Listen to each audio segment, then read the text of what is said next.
China went through several decades of a volatile era that included the Civil War ending in 1949, when the Communist Party took over to declare the People's Republic of China. Since then, much has changed, including the party itself. In 1970, after the first 20 years of rule, China was still very, very poor. This is one story out of many of the next 50 years. Mrs. Wong was 15 years old. She was my cousin, and we called her Xiao Mei, which means little sister. It was the height of China's Cultural Revolution, a socio-political movement in the 60s and 70s. Life was difficult for the population of 800 million, with limited resources to feed its people. Rice, cooking oil, enough cloth to make one pair of blue pants and one white shirt, coal for heating, all rationed. Only 10 to 12 years earlier, an estimated 40 million people died of starvation. Her father, sent to the countryside to learn what it was like to be a farmer. What was in Xiao Mei's purse? She had no purse, only a plastic wallet which held her identity card, a few cents, and her ration cards. The average income in China at that time was $113 a year. By contrast, the average in the US was $5,234. Every young person was expected to be a Red Guard, an army of youth, espousing the political thoughts of Chairman Mao Zedong and vigorously criticizing capitalistic Western thinking, purging the old and remaking a new Chinese citizen. Her world was a mass of blue, olive green, or gray. No individuality was allowed, no makeup, no long hair. It was cold and bleak, and miserable and sad. This was Beijing, capital of the People's Republic of China, with less than 5 million people then, and ruled by the Communist Party. The economy was totally state-controlled. There were no private businesses, no ownership of land or housing. Everyone was assigned to a commune or work unit. All earnings belonged to the state. No private homes, no private cars, just bicycles everywhere. Millions of them. There were only communal TVs, and people got their news through pages of newspaper plastered up on walls. The masses mainly lived in one-story brick homes, connected by narrow alleyways just wide enough for 2 bicycles to pass. Most often, bathrooms and kitchens were outside and shared. Heat for the cold winters was from one's own thick cotton jacket and through a pot-bellied stove in the middle of the room that burned coal. Xiao Mei had permanent red cheeks from the cold and from inhaling smoke from the coal heat. There was no meat to be had, and cabbages and apples were piled up outside in the streets. China had put up another type of wall. It only had limited contact with the outside world, choosing to be self-reliant and limiting international trade. China had been hurt by unfair treaties in the 1800s, wars, and inferior relationships with other countries. After the death of Mao, government policies began to change in order to bring reforms to the stagnant economy. More individual freedoms emerged.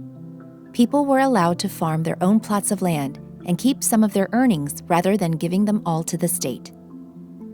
Privately owned businesses were also allowed, and China opened up to the world. Its vast workforce became the world's leading manufacturer of many industrial and consumer goods. Xiao Mei was reunited with her father, who returned from the remote village to which he had been sent during the Cultural Revolution, and family structures and schooling were restored. But for many, like Xiao Mei, they had missed their chance to go to college, a generation of youth without higher education. In the 1990s, China's government allowed further reforms and opened up its policies to embrace and accelerate the development of its private sector.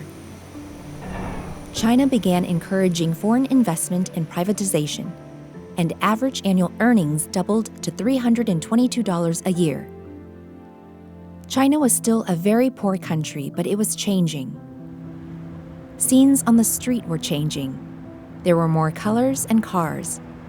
China was transitioning to a new era. Chinese were becoming consumers. China was accepting more Western ideas and styles. Xiao Mei now had a purse and leather shoes. In the new millennium, China emerged as an economic phenomenon. In 2001, it joined the World Trade Organization. And in 2008, Beijing proudly hosted the Olympics and showed itself off to the world. Here we are, 50 years later. Xiao Mei, now Mrs. Wong, is proud of her country that has improved her quality of life with stability. As a mother, her family is complete. She carries a fashionable purse, which now holds a house key, a car key, and a smartphone. The only thing similar to the past, her identity card. She has a modern diet of things she rarely, if ever, tasted as a Red Guard.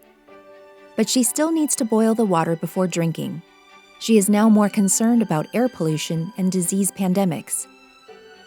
Her apartment, which she owns now, has heat, a TV, her own kitchen and bathroom with a flushing toilet. She has a closet with colorful clothes, and she wears a little makeup and has a slight wave in her graying hair. She represents China's new middle class of over 800 million people, mainly in urban cities.